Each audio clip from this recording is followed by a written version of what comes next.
Halo adik-adik, ketemu lagi di channel B Eduka.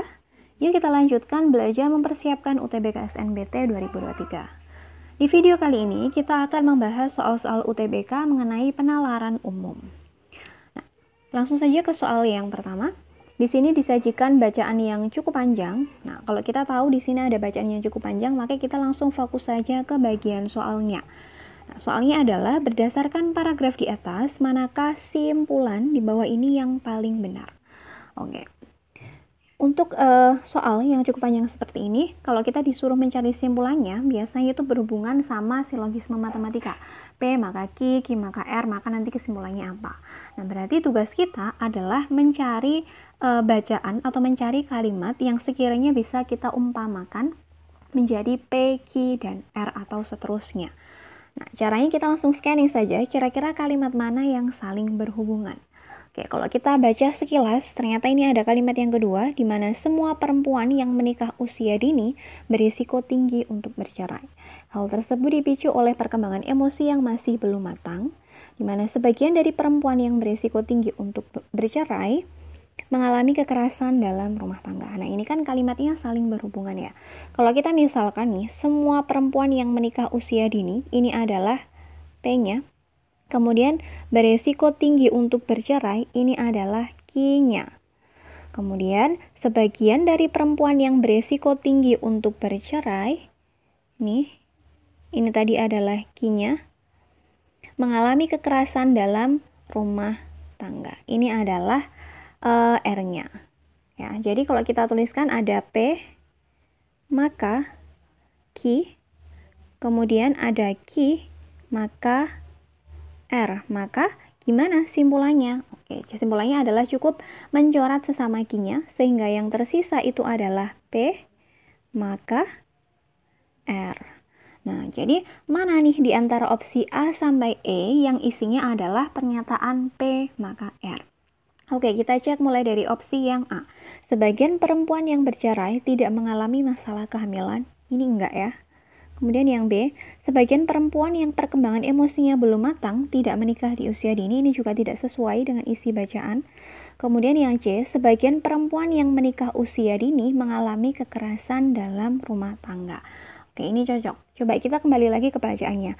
Semua perempuan menikah usia dini, ini kan adalah P-nya.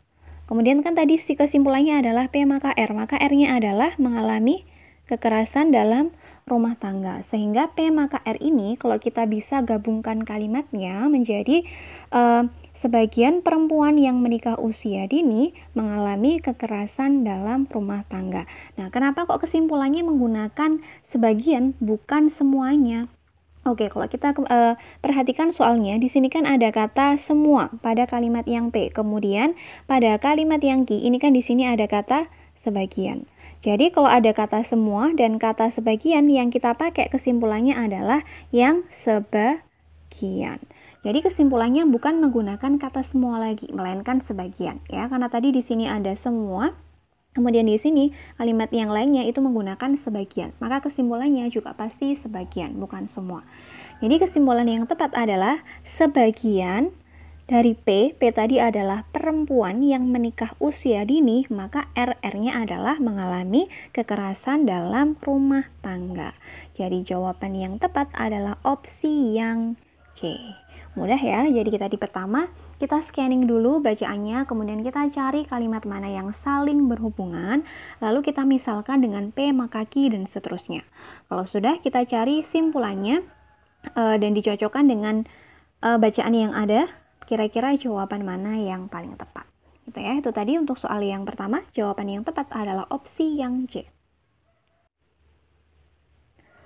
Oke, simpulan yang dapat ditarik dari paragraf di atas. Nah, ini bacanya juga cukup panjang.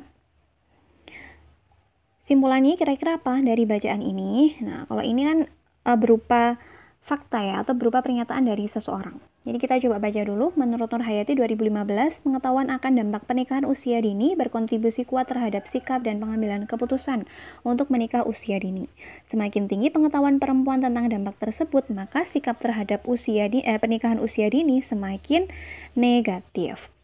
Jadi di sini kalau bisa kita simpulkan, semakin tingginya pengetahuan seorang perempuan mengenai dampak usia dini, maka kemungkinannya untuk menikah dini itu semakin kecil atau sikapnya dia terhadap pernikahan usia dini itu semakin negatif. Artinya yang memilih atau yang memutuskan untuk menikah dini itu akan berkurang. Kita coba cari saja opsi A sampai E. Semakin tinggi penghasilan wanita, semakin tinggi kemungkinannya untuk tinggal di kota besar. Oke, kita cari dulu yang berkaitan dengan penghasilan. Oke, di sini menunjukkan bahwa perempuan yang sikapnya negatif terhadap pernikahan dini akan memiliki kemungkinan kecil untuk melakukan pernikahan dini. Nah, ini salah satu alasannya adalah memiliki penghasilan sendiri.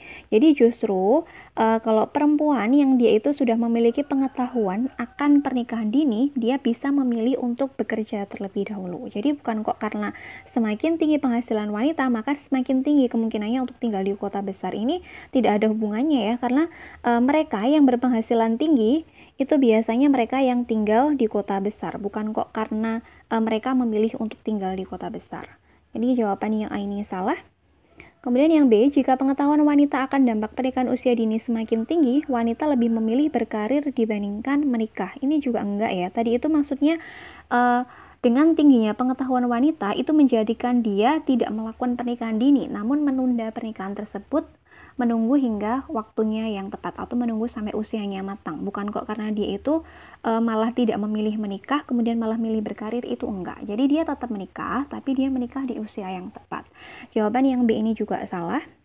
Kemudian yang C, jika pengetahuan wanita mengenai dampak pernikahan usia dini semakin meningkat, keputusannya untuk menikah di usia dini dapat dicegah. Ini benar ya. Jadi dengan semakin tingginya pengetahuan wanita terhadap dampak usia dini, terhadap dampak pernikahan usia dini, maka keputusannya untuk menikah di usia dini itu bisa dicegah. Jadi sebenarnya kesimpulannya dari paragraf ini atau bacaan ini itu adalah pentingnya adanya pengetahuan dari dampak pernikahan usia dini ini bisa berkontribusi untuk mencegah terjadinya pernikahan usia dini. Soal nomor 3, pakaian jadi atau konveksi merupakan salah satu ekspor non-migas Indonesia.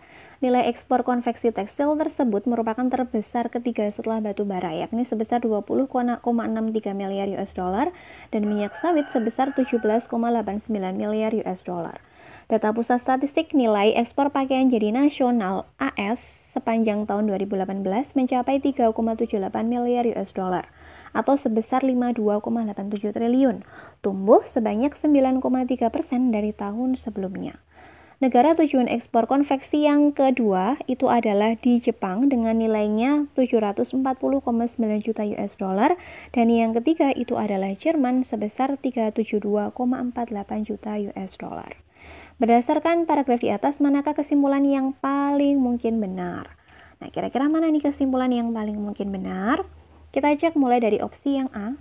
Pertumbuhan pasar ekspor pakaian jadi Indonesia naik 9,3%. Nah, tadi angka 9,3% itu di sini letaknya ya. Nah, padahal yang naik sebesar 9,3% itu adalah ekspor pakaian nasional ke AS, hanya ke AS saja, bukan ke seluruh negara tujuan ekspor. Jadi yang A ini juga tidak tepat. Kemudian yang B, Jepang merupakan pasar utama produk pakaian jadi Indonesia. Bukan ya, Jepang itu merupakan pasar terbesar keduanya setelah AS atau Amerika Serikat. Oke, salah.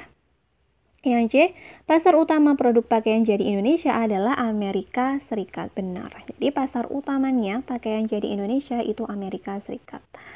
Oke, coba kita cek opsi yang D sama E. Amerika Serikat dan Jerman merupakan dua negara dengan nilai ekspor tertinggi. Enggak ya, untuk Amerika benar, tapi untuk Jerman ini kan tertinggi ketiga.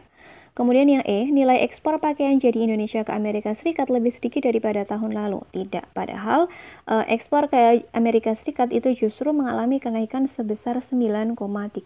Jadi yang D sama E ini juga salah, maka opsi yang tepat itu adalah yang C. Kita lanjut ke soal nomor 4.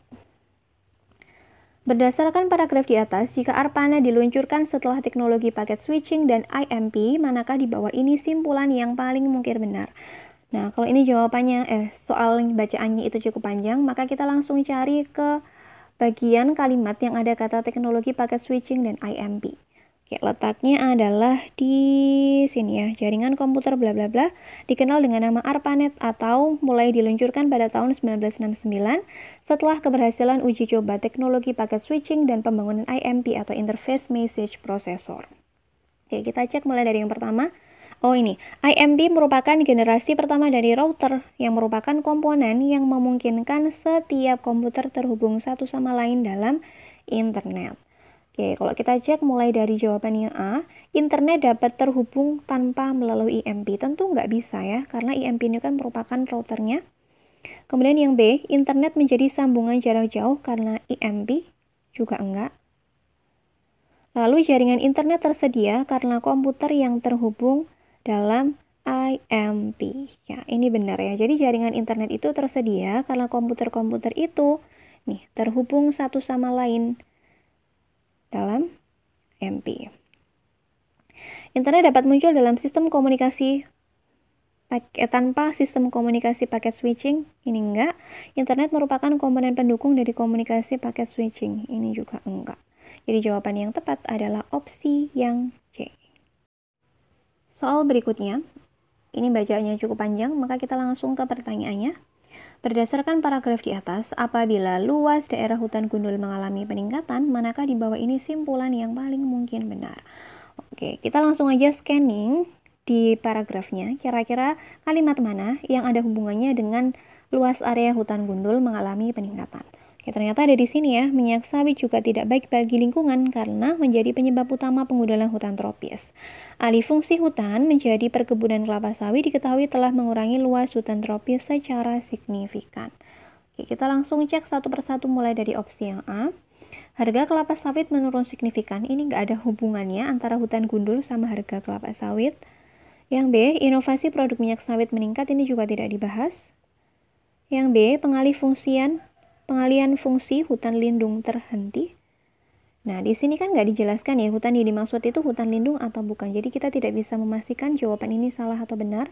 Kemudian biodiesel menjadi sumber energi utama di dunia. Ini juga tidak ada kaitannya kalau dengan hutan gundul. Jadi nggak ada kaitannya antara energi alternatif dengan luas wilayah atau luas area hutan gundul yang mengalami peningkatan. Kemudian kalau yang E, luas area perkebunan kelapa sawit meningkat. Ya, ini jawaban yang tepat ya.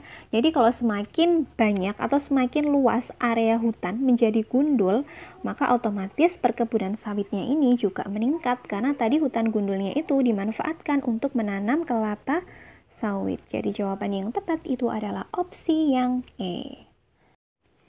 Ini adalah soal bonusnya untuk kalian, jadi coba kalian kerjakan dulu soal ini, kemudian tuliskan jawabannya di kolom komentar. Atau jika tadi dari soal yang pertama sampai soal terakhir yang sudah kita bahas, kalian masih ada kebingungan, kalian juga bisa tuliskan problem kalian di kolom komentar. Demikian tadi pembahasan soal UTBK SNBT penalaran umum, semoga penjelasan yang kakak berikan bisa bermanfaat buat kalian nanti. Sampai ketemu di video yang selanjutnya.